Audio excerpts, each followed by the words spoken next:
Hey everybody, Frank Kern here. Welcome to the first video in this series. We're going to have a lot of fun in this series. This video is called Stop Thief and Other Unlikely Phrases That Might Make You Some Money. And the purpose of this one and all the videos in this series is really to show you a fundamental shift in marketing thinking and a new approach to marketing and promotion that will hopefully help your business the way it's helped mine. When I implemented this stuff, same stuff you're about to learn, when I implemented this stuff in my business, it literally led to multiple millions of dollars in sales, literally from the moment that I decided to implement it. And I've been practicing this stuff since about 2006, really diligently, and it's totally changed my life and changed my business and is 100% responsible for the success that I've experienced. Of course, that and actually doing something and working. Of course, we can't get around that. Anyway, this first video is really going to help you. I think you're going to love it. And without further ado, let's get to the computer and I'll walk you through it. Many moons ago, I was reading People magazine. And yes, I do read People magazine. It's a lovely magazine. How else do you expect me to keep up with Hollywood gossip?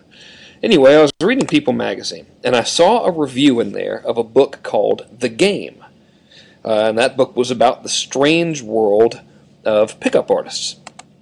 And I decided to check the book out because I thought maybe it'll talk about our boy Eben Pagan in there. And at this time, I was not a friend of Eben's yet, but I knew who he was. He was a friend of a friend, and you'll probably remember that Eben also owns Double Your Dating and runs it under the name David D'Angelo. So I got the book thinking, well, maybe it'll talk about this Double Your Dating thing, and I'll be semi-cool because I'll know a dude who knows a dude who's in a book, right? So I got the book and proceeded to read it. And the book absolutely blew my mind. It was an excellent read. The how-to information was interesting, right? Because it was all about the science of attraction and how men attract women and so forth. And then a lot of that stuff was kind of counterintuitive to what we learned growing up and everything. But aside from that, it was just a damn good story and really well written. I thought it was amazing and passed it on to my cousin Trey, who you probably have seen me do videos with. He's the really weird-looking, obviously psychotic person who will sometimes appear in videos with me. So anyway, Trey reads it in a matter of days, and he calls me and he's like, dude, we should get in touch with this guy, Neil Strauss. He's the guy who wrote the book, Neil Strauss. He says, we should get in touch with Neil Strauss and talk to him about selling an ebook on the internet that teaches this whole dating thing, right? So, through some bizarre twist of fate, we somehow managed to get Neil Strauss on the phone. And the picture you're looking at right here is an actual photograph of the office building where Trey and I made the phone call on a cell phone, incidentally.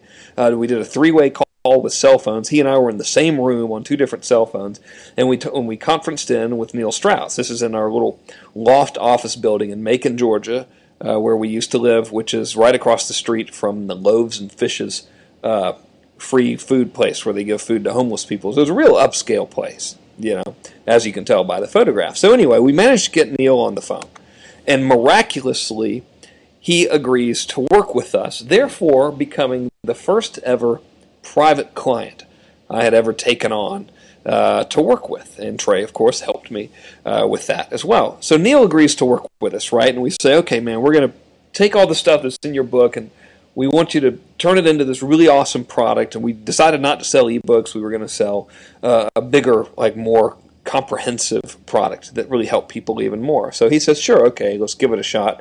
You guys are clearly psychotic, but what's the worst that can happen, right? So months later, Trey and I successfully helped Neil launch a dating product.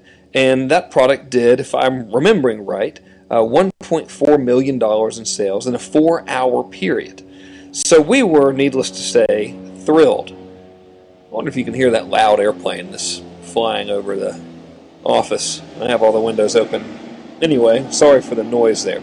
So we do this big thing, right? And we're freaking out, and we love it. And during that launch and that promotion, that was the first time I ever used the results in advance strategy. And you might remember the results in advance strategy from Mass Control. It's one of my most powerful strategies I've ever employed, and it's basically a strategy by which you give away things for free that make people happy and help them in order to sell more things that make people even happier and help them more, right? Well, this launch with Neil was the first ever thing that I ever tried this results in advanced strategy on, and it worked really well, right? So, in working with Neil, I made a huge, huge discovery that would forever alter the way I marketed. And I want to share it with you now and hopefully kind of pass on some of what I learned to you so you'll have similar results. So here's the deal. Popular authors, guys who are bestsellers, like Neil. Neil, I think, has 6 bestsellers on the New York Times list right now. They're the greatest undiscovered, underutilized source of marketing materials ever on the face of the planet. These guys are just gold. And I learned that from reading Neil's book. And I also learned it from working, and particularly working hand in hand with Neil, because Neil was so very, very particular about exactly what was written and how all the materials were presented. And he was like that because he's a respected and famous author, and he's also, just as a side note, incredibly concerned about the quality of things his customer gets. He's really a genuinely nice person and was very, very dedicated to teaching the material as best as he possibly could and really helping the end user, which I thought was cool, right? But the real big thing in terms of marketing discovery was watching the way Neil crafted his words. And I started thinking, man, these guys, these authors really know something about marketing, whether they realize it or not. So here's what I learned. If you model the writing style and the choice of words and even the page formatting of popular authors in your sales copy and in your emails and in the construction of your stories that you tell to build brand value or sell your products, if you model all that stuff, you'll make more money. And here's why. These guys and ladies sell millions of books for a reason, right? So if you think about, let's draw the correlation here. Marketing is often based on the written word, sales copy, right? For example, books, clearly written word. Well, if you take someone who practices the art of the written word, and that art of theirs is purchased by millions and millions of people over time, it obviously means that people like reading stuff that's written how they write. So I'm not suggesting that you go out and plagiarize anyone's works here, but there's certain things that you can pick up on. Choices of words, for example. The use of sentence structure, storylines, and everything. So here's proof that this works, right? So you're probably watching this video because you received an email from me with the subject line, "Stop Thief."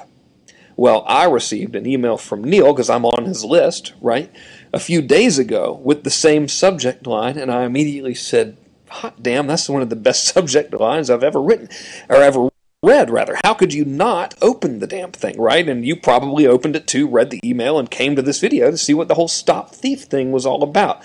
So there's proof that it works, right? You can sort of take what's written by a popular author and take that strategy and transpose it over marketing and have similar or have good results. Think about this. If we just model other marketers all the time, everything we write and everything we do is going to sound like a big commercial, and it's going to turn people off. What you want to sound like and model is the stuff that people are voluntarily paying money to excitedly consume in their free time, right? That's what people read. So if you can sound like that, then you're going to get read, and when you get read, typically you sell more stuff, right? So here's 2 authors that I've learned a tremendous amount from, and these are not business authors. These are fiction authors. The first is a man named Harold Robbins, and he is arguably the best-selling author of all time, ever. He has sold, this is according to the internet, by the way, and as you know, everything on the internet is true, but I looked him up online. It said he's sold 750 million books over his lifetime, and now that he's dead, he passed away some years ago, they're still putting books out under his name with another guy writing them, and those books are selling. All right, 750 million. Now, the photograph you see here is a picture of the cover of a reissue of one of my favorite Harold Robbins books called The Carpetbaggers. And if you're looking to check out Harold Robbins, you can just go to Amazon.com, or better, go to your local bookstore and buy a copy of The Carpetbaggers, right? So here's the interesting thing about Harold Robbins. Before becoming a successful author, he first made and lost a fortune as a commodities trader in his 20s.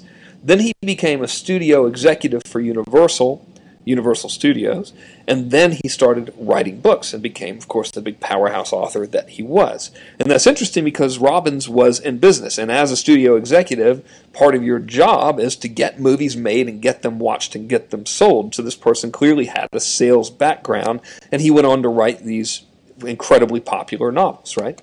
So the thing about Harold Robbins and his novels, I've read almost all of them. If I haven't read all of them, I forget. I just reread one called The Piranhas over the weekend. But the thing about Harold Robbins is he's got a classic set of storylines that he uses to hook the readers with. And it is his